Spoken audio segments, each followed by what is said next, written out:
Saudi আরবের পরিবেশ দেখলেই মন ঠান্ডা হয়ে যায়। এমন একটা সুন্দর একটা রেস্টুরেন্টে আজকে যাব। সো সাথেই থেকো, তোমাদের সাথে সব কিছু আজকে শেয়ার করতে যাচ্ছি। হ্যালো, আসসালামু আলাইকুম। চলে আসলাম আমি সঞ্জিদা নতুন আরেকটি ব্লগ নিয়ে তোমাদের মাঝে।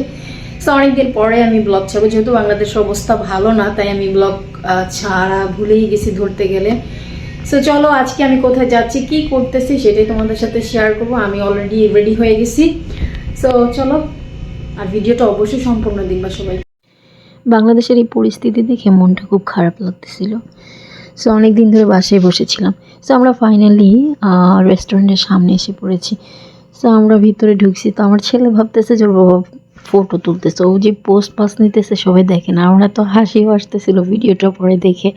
তো রেস্টুরেন্টটা সব মিলে খুবই বেশি সুন্দর ছিল।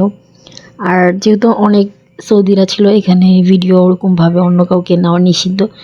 আমি সবসময় এই রেস্টুরেন্টে আসি। আমি যখন 2021 সালে আসছিলাম তখনও আসছিলাম এই রেস্টুরেন্টে। আমার ফেভারিট একটা রেস্টুরেন্ট। সো এই ডালটা আমার এত বেশি ভালো লাগছে, আমার খুব বেশি পছন্দ হয় ডালটা।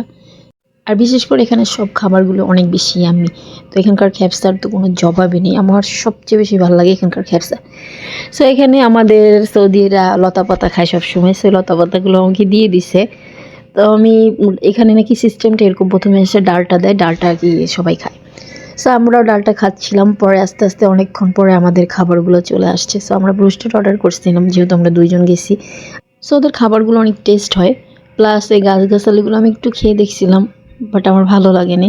সো বাংলাদেশের পরিস্থিতির উপর আর কী বলবো, সেটা তো বলার কোনো ভাষা নেই। শুধু তাদের জন্য আমাদের দোয়া ছাড়া আর কিছু করার নেই। এখানে বসে আল্লাহ তাআলা যেন আমাদের দেশকে আবার সে আগের মতো ঠিকঠাক করে দেয়। আমাদের স্টুডেন্টরা যে এত কষ্ট করতেছে, আল্লাহ তাআলা ওদের সবাইকে বিপদমুক্ত করুক। আর যারা যারা দেশের জন্য শহীদ হয়েছে, আল্লাহ তাআলা তাকে জান্নাত নসিব করুক। আমরা সবাই এই দোয়াই করি।